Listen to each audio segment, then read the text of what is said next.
이번 시간은 기술 보고서 작성 및 발표에 관한 제4강 글의 구성과 계획 짜기입니다. 무엇을 쓸 것인가의 그 사장에서 두 번째 시간으로 글의 구성과 계획 짜기에 대해서 말씀드리겠습니다. 글의 구성은 뭐냐면 자신이 말하고자 하는 글의 주제를 효과적으로 전달하기 위한 글 전체의 전략이다. 여러 가지 자료들을 유기적으로 연결하고 통일시킴으로써 글 전체를 갖다가 질서화시킬 수 있다. 확보된 자료를 토대로 나름의 규칙을 찾아내거나 이를 적용해서 글 전체를 체계하는 작업을 글의 구성이라고 합니다. 구성. 그럼 구성은 어떻게 하느냐가 이제 나오겠죠. 구성이란 게 그래 그러니까 구성의 종류가 나온 거지. 그래서 구성은 전개 방식이 있고 형식이 있는데 전개 방식은 시간 순서대로 하는 시간적 구성과 공간의 이동에 따라서 구성하는 공간적 구성이 있고, 그 다음에 구성 형태는 단계적 구성, 포괄적 구성, 병렬적 구성, 점층적 구성이 많이 있는데, 그중에 이제 단계적 구성, 서론, 본론, 결론 같은 단계적 구성을 가장 많이 쓰고 있습니다. 첫 번째 그 시간적 구성이라는 거에 대해서 얘기해 보면, 처음에 시간의 순서에 따라 글을 전개하는 방식을 말합니다. 과거의 기억이나 체험을 떠올려가면서 글을 써야 하는 상황에서 굉장히 유효하고, 일기를 쓰기, 일기 쓰기 한번 하고 있죠. 그 다음에 그 위인 전기 같은 거, 위인 전기 되고, 살아있는 사람도 전기 쓰는 경우도 있죠. 그 다음에 기행문, 체험기, 역사 기술이나 보고서인데 시간에 따라서 어떻게 변화하고 있는가에 따른 실험 보고서, 그런 것들이 시간적 구성을 갖고 있습니다. 여러분이 가장 예를 들면 대학 생활에 대한 설계 부분에 대해서 시간적 구성을 해보면 고교 시절에 이제 대학생에 대한 설렘과 기대감을 가졌었고, 근데 지금 이제 현재 신입생이지만 어, 코로나 때문에 더 깨졌죠. 기대가 깨졌어요. 근데 사실 뭐 코로나가 아니더라도 생각보다 그렇게 어, 대학이 이렇게 설레는 곳은 아니야. 어, 그냥 대학이지. 대학인데 좀 더 그 고등학교 때부터 이렇게 얽매여서 공부하는 것보다는 좀 더 자연스럽게 공부하고 뭐 자기 이성 친구도 만나기도 하고 뭐 다양하게 뭐 그 술이나 이런 거에 대한 제약도 좀 먹고 그래서 이제 다양한 즐거움과 때로 클럽도 가고 뭐 이런 다양한 것도 할 수 있죠. 어쨌든 나름대로 재미가 있어요. 뭘 하든지. 뭐 2학년 계획으로는 이제 보통의 경우에 이제 1학년 끝나면서 대부분 군대를 가죠. 군대를 가고 갔다 와서 이제 그 3학년 사람들은 아직 2학년 때 이제 폭넓은 교양 쌓기, 뭐 외국어 준비 뭐 그런 것도 하다가 보통 4학년 되면 이제 취업 준비들을 하겠죠. 3년 차는 아, 3년제는 4년제는 4학년 때 주로 이제 취업 준비를 하고 그런 게 이제 시간적 구성에 해당됩니다. 그러면 공간적 구성은 그 나라별이나 지역별이나 장소별로 구성합니다. 전체와 부분의 관계로 나누어 생각하기도 하고 전체 구조 속에서 각 부분들이 어떻게 서로 연관되어 있는가를 명확히 드러내야 하죠. 어떤 대상의 모양이나 상황을 묘사하는데 유용한 방법이고 사물의 구조나 조직 체계를 설명하는데 주로 사용될 수 있다. 예를 들어서 이 집에서 학교까지의 풍경에 대해서 묘사할 수 있어요. 우리 집 현관, 골목길, 마을버스 정류장, 그다음에 버스 안, 지하철 입구, 지하철 플랫폼, 지하철 안, 그다음에 셔틀버스 안, 학교 앞 풍경, 학교 정문, 강의실 뭐 이렇게 음, 제가 예전에 본 영화 중에서 원어데이라는 원어데이라고 우리말로 하면 어느 하루지 어느 하루 그, 두 이혼남과 이혼녀가 있는데 어, 딸을 데리고 있는 이혼남 아들을 데리고 있는 이혼녀 두 사람이 같은 건물인지 그 같은 아파트인지 이렇게 살아. 근데 서로 모르다가 아침에 막 같은 데에 얘들이 이제 그 유치원 같은 데를 다니나 봐. 유치원 같은 데 다니. 근데 그날 하필 또 그 어디 배를 타고 어디 가는 거야. 근데 둘이서 막 서로 급하게 막 서로 경쟁하면서 쫓아가고 배를 타러 갔는데 둘 다 놓쳤어요. 그럼 이제 어떻게 했지? 얘를 회사로 데려가요. 회사로 둘 다 데려갔는데 난리가 났어. 그래서 서로 전화를 해서 그때 처음부터 그런 약속했겠지. 서로가 또 시간대로 서로 봐주자. 그래서 이제 서로 시간 되는 대로 나눠서 봐주다가 막 그 거기 트러블도 있다가 그러다가 저녁 때 돼서 이렇게 만나다가 어 그 뒤지고 볶는 사이에 사실 둘이 싸우다가 막 뭐라 애정이 생기고 막 이런 거야. 끝단에는 어쨌든 그런 근데 그게 구성 자체가 굉장히 그 공간적 구성들을 제가 보기에는 굉장히 시간적이면서도 공간적 구성을 잘 해놨어요. 재밌었어. 이게 공간적 구성이고 단계적 구성은 이제 가장 많이 쓰이는 거야. 가장 많이 쓰는 거. 특히 논문이나 아니면 논술, 어, 그다음에 그 신문의 사설 이런 것들 굉장히 그러니까 형식이 잡혀 있는 것들은 반드시 이 단계적 구성을 해야 돼요. 가장 간단한 건 서론, 본론, 결론이에요. 지금 논술 준비한 사람들은 많이 했겠지만 기본적으로 이거는 반드시 가져가야 돼요. 그게 다른 말로 도입, 전개, 결말을 낼 수 있고 초장, 중장, 종장 이걸 쓸 수 있는데 음, 맨 마지막은 좀 약하고 도입, 전개, 결말이거나 서론, 본론, 결론. 서론, 본론, 결론이 낫지. 사단 구성이 있어요. 사단 구성은 본론이 두 개면 돼요. 서론, 본론 하나, 본론 둘, 결론. 그 다음에 이제 에, 그러니까 발단 전개 방식 쓰면 발단 전개, 발전 정리 이런 형태로고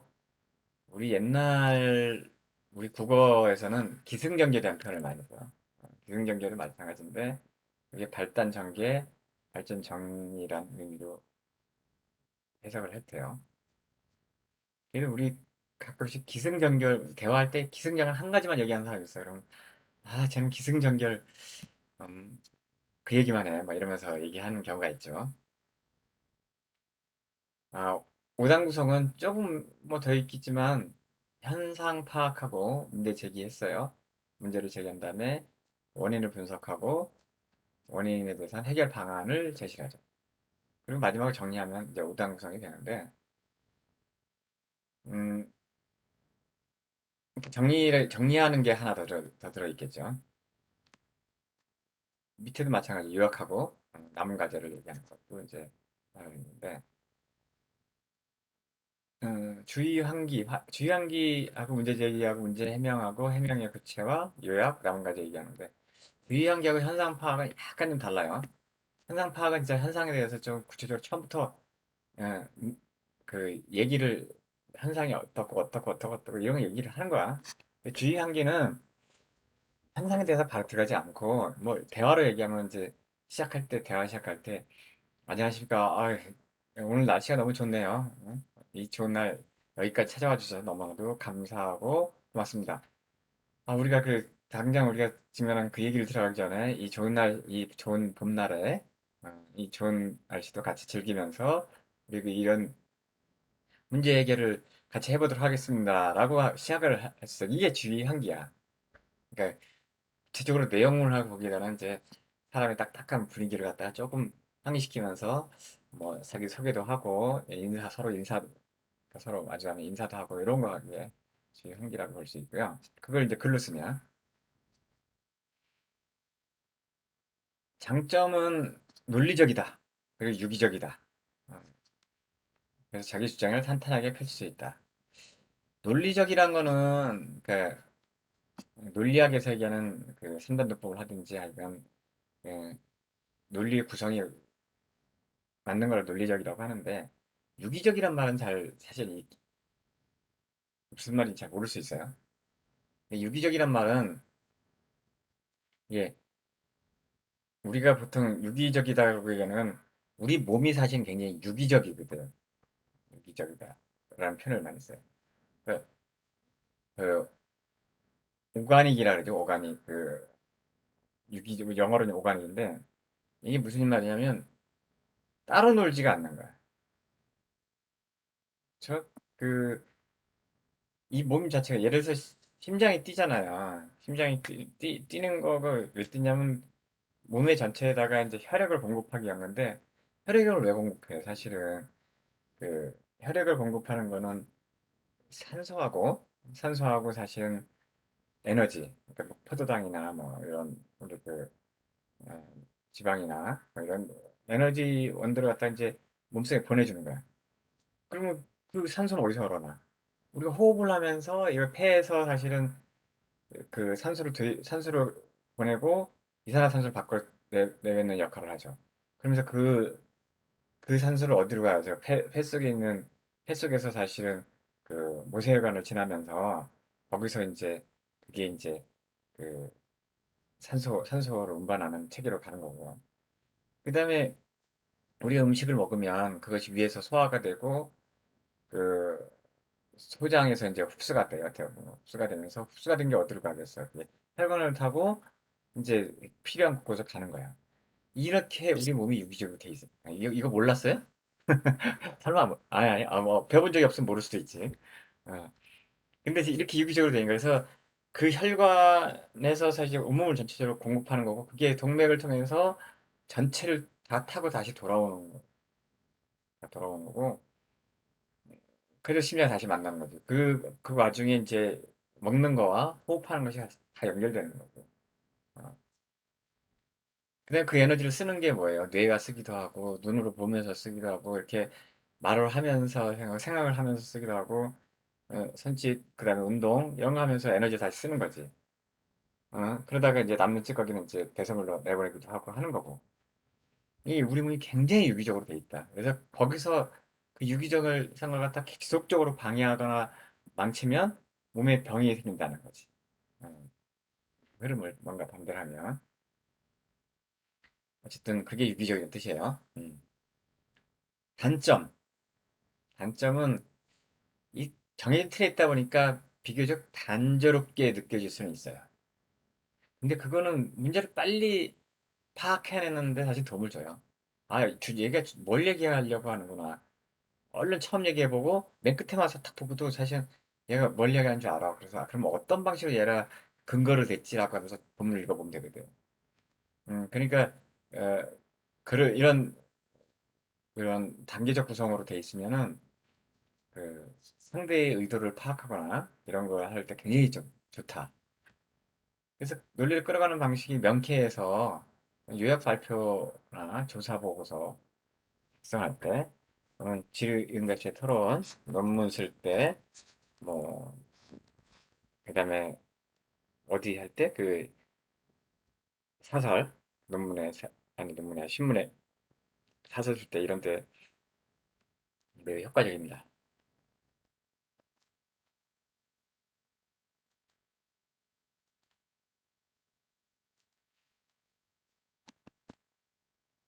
사례를 얘기했는데, 기계음이 인간의 일상생활에 미치는 영향이다. 서론, 현대인은 다양한 기계음에 노출돼 있다. 그래서 문제 제기를 하는 거죠. 본론, 1, 2, 3 나는데 1. 기계음이 인간에 미치는 부정적인 영향에 대해서 얘기할 수 있어요. 현상 파악이라고 할 수도 있죠. 기계음의 특징, 뭐 소리 높낮이가 다양하지 않고 일정하게 가죠. 주파수가 일정하고 기계음의 특징이 그런 거죠. 그래서 사람이 약간 지루하게 만들 수도 있고 뭐 그런 문제가 있는 거예요. 근데 이게 긍정적인 활용 방안도 있다. 어디 있을 수 있을까? 예를 들면 그 사람이 격하게 얘기했을 때 화가 나서 격하게 얘기할 때 거기 상대도 흥분할 수 있는데 똑같은 그 얘기를 할 때도 기계음은 냉정을 갖고서 얘기를 하죠. 그게 어, 전철에서 기계음이 나오잖아. 어? 그 그러면 거기에 따라서 사람들이 어, 반응을 하기도 하죠.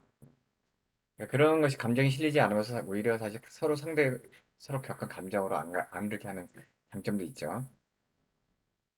그 결론, 어, 기계음이 인간에 미치는 부정적 영향도 있지만 이를 긍정적으로 전환시켜서 잘 활용하도록 하자. 뭐 이런 얘기를 할 수 있는 거지. 그다음에 네 번째로 이제 포괄적 구성이에요. 포괄적 구성은 우리가 주장하고 있는 말, 내가 주장하는 말을 어디에 두느냐에 따라서 달라요. 방법은 딱 세 가지밖에 없어. 두 가지, 두 가지. 맨 처음에 주장을 담는 거야. 그다음에 그 뒷받침을 담는 거야. 아니면 차- 결론을 마지막에 담는 거야. 그게 미괄식 또는 결합적 구성이라 그래. 세 번째가 양쪽에 담는 거야. 한 번 먼저 얘기하고 그다음에 거기에 대해서 그 근거를 얘기한 다음에 다시 결론적으로 다시 한번 얘기해 주는 거야. 이 두 가지 구성은 보통 저널에서 방송이나 이런 데서 먼저 제목을 먼저 얘기를 해주는 거지. 자기 주장하는 걸 먼저 얘기를 해주고 그래서 막 쓰이는 거야. 그래서 인터넷 매체 발달과 더불어서 많이 쓰는 유형이다. 짧은 글의 형식에서는 이게 잘 맞아요. 두 가지씩이.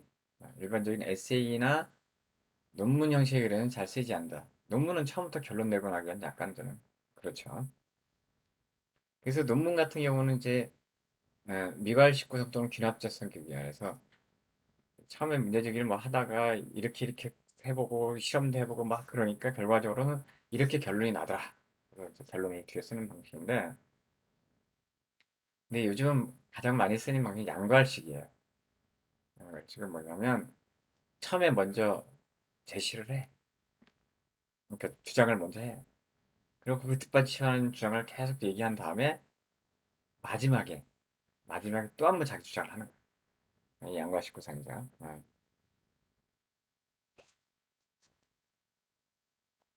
그래서 제가 그랬잖아요. 중간에 주장하는 건 없다고. 그래서 그 영어 지문이 아무리 길고 국어 지문이 아무리 길어도 이 글에서 주장하는 게 뭐냐? 라고 딱 물어보면 앞에 하는 뒷부분만 읽어보면 돼. 그게 서로 다르면 뒷부분이 거의 예, 자기 주장하는 거고 같은 얘기면 뭐 앞부분에서 앞뒤가 같으면 그냥 양과식 구성이 되는 거고 앞에 주장이 나와 있으면 그 앞에 있는 거고 이건 뒤에 없으면 없는 거고 앞뒤만 읽으면 된다. 중간에 주장하는 거는 중간에 뒷받침하는 거니까 그 주제를 파악하는데 전혀 도움이 안 되는 거죠. 음. 병렬적 구성. 이 병렬적 구성은 열거하는 거야, 열거. 별로 특별히 핵심적인 내용도 없고 중요하다고 생각되지 않는 내용들을 순차적으로 나열하는 구성이에요. 논리적인 연관성이 필요 없어. 내용의 긴밀성도 요구하지 않아. 주로 어떻게 해? 우리 잡담할 때, 사적 대화할 때 그럴 때 많이 쓰죠. 술 먹고 가서 얘기할 때. 그 다음에 인터넷에서 채팅하거나 카톡할 때, 뭐 이럴 때 다 그 병렬적 구성을 하죠.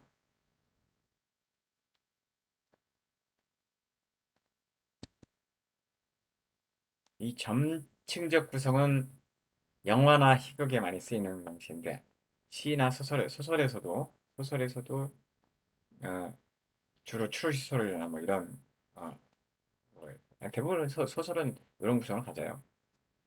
사건의 크기를 시작해서부터 점점 끌고 끌고 와서 어, 정말 절정을 팡 때린 거지. 어, 그러고서 이제 마지막에 끝나는 이제 과정인데 발단 전개 위기 절정 파국 뭐 이런 형태로 하죠. 독자와 관객을 작품 속으로 깊이 끌어들이는데 효과적이다.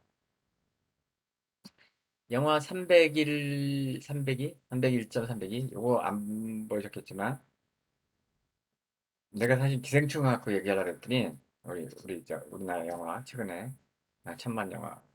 이 패러사이트 그거 갖고 얘기하려 했더니, 내가 준비를 해봤는데 너무 길어. 그래서, 말고 요걸로 할게요. 이 301호 여자는 요리사야. 302호 여자는 미식가. 이 301호 여자는 요리사니까 점점 맛있는 요리를 만들고 싶어 하고, 302호 여자는 301호 여자가 해주는 요리를 해주는 걸 먹고 자꾸 살이 쪄. 근데 왜 먹어? 사실 301호 여자가 이제 음식을 해주는데 누가 이 맛을 봐주고 먹어줄 사람이 필요했던 거지. 음. 그러다가 이제 어느 날 이제 301호 여자가 자기 요리에 극한까지 가보고자 해서. 극한. 영화니까. 그래서 살찐 302호 여자를 요리 재료로 삼아서 요리를. 딱, 죽였던 얘기지. 그래갖고 그 요리를 딱 하고 나서 절망을 해요, 그 여자는. 왜? 그때까지 계속 시식을 해보라고 했던 사람이 없어진 거 아니야. 그 사람을 재료로 썼으니까. 약간 그런, 영화도 있었다. 이제 그래, 구성이죠, 구성. 구성에 대해서 이렇게 얘기해봤고. 개요짜기. 그 구성을 잡아놓은 틀에다 어떤 내용을 채울 것인가를 결정하는 거야. 서론, 본론, 결론만 써놓을 건 없잖아. 그러니까 서론에는 뭐 쓰고. 그러니까 그러니까 개요를 쓰는 거지, 개요. 음. 이렇게 구체적 내용을 다 쓰는 게 아니라 한 줄씩, 두 줄씩. 자신이 어떤 부분에서 무엇을 말하고 강조할 것인가를 더 분명히 알 수 있다. 그래서 그거 갖고서 나중에 글을 쓰는 데는 분명히 할 수 있어. 하다 보면 약간 변형될 수는 있겠지만 크게 개유에서 크게 벗어나지는 않는 거지. 벗어나면 쓰기가 복잡해지니까. 계율 짜는 방식은 이제 비형식적인 계율은 뭐 시간 구성처럼 시간의 구성대로 나열하는 방식인데 이 형식적 계율에서 이게 많이 필요하죠. 형식적 계율은 골격을 제대로 갖추어 구성하는 방식이죠. 그래서 주제 계열도 있고 단락식 계열도 있는데 어쨌든 그 계열들 앞에 번호나 문자를 어, 매기는 방식이에요. 단락식 계열은 뭐 소주제별로 문장 형태를 만들어 놓는 방식도 있다. 개요 작성의 차이는 글의 분량이나 종류, 시간, 집필 장소, 글쓴이의 취향 등에 따라 결정되는데 사례를 갖고서 서로 얘기를 해보자고요. 자, 이제 개요 짜라. 개요를 짜시오. 주제문과 개요를 작성하시오라고 딱 했어. 그래서 이게 이제 문제야, 문제.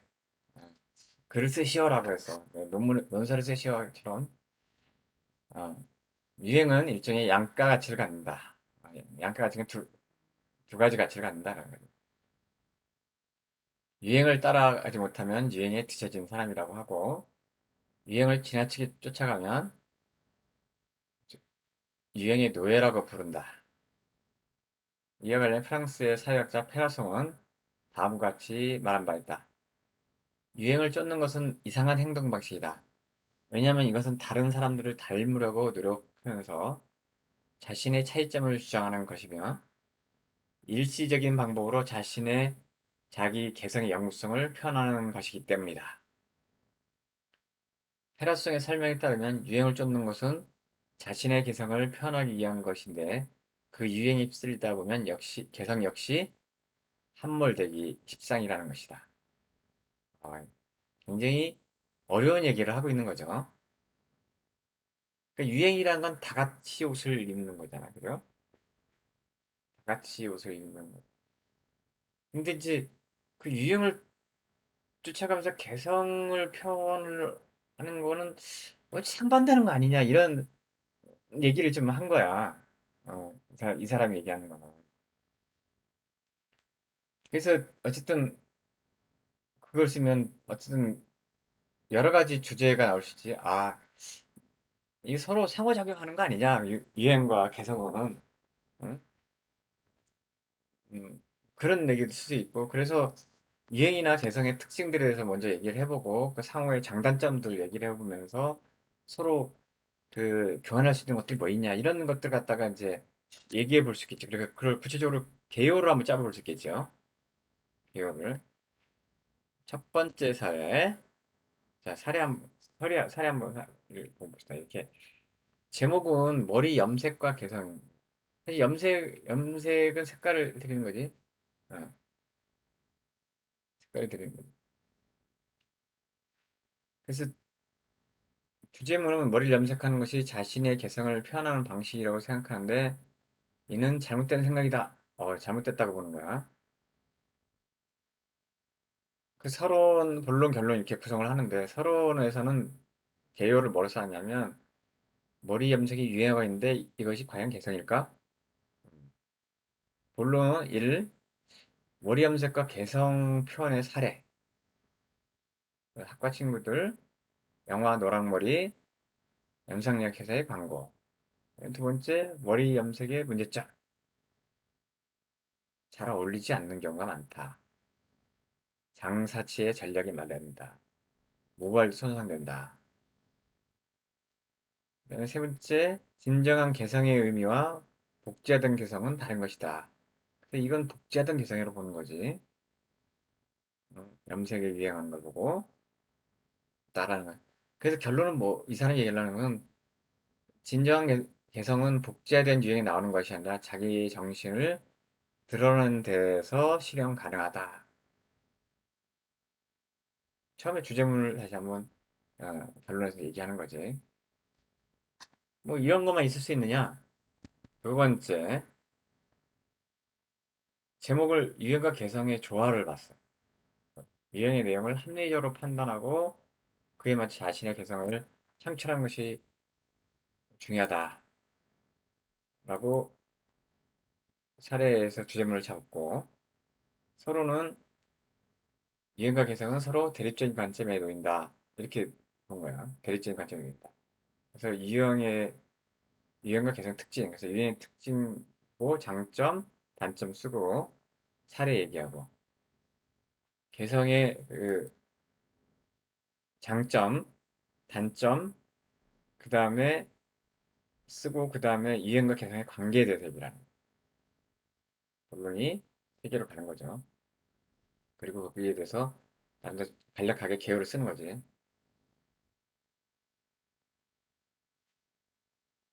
그래서 결론은 유형과 개성은 서로 상호 조화될 수 있다라는 얘기를 쓸 수 있다.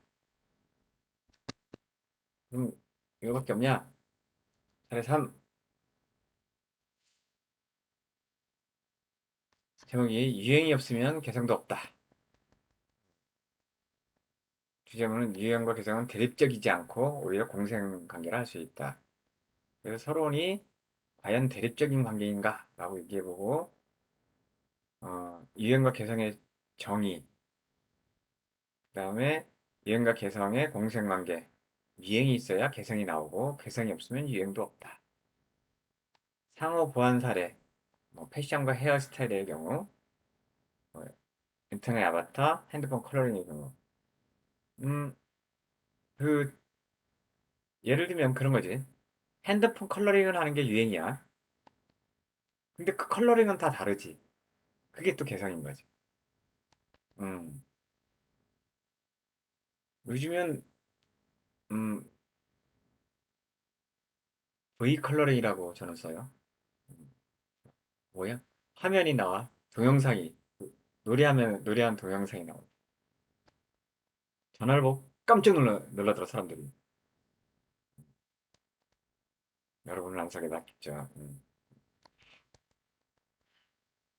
유행하기에서는 상호작용하면서 가능하며, 유형이 개성을 낳고, 개성이 유행을 창출할 수 있다. 이렇게 이제 결론을 내요.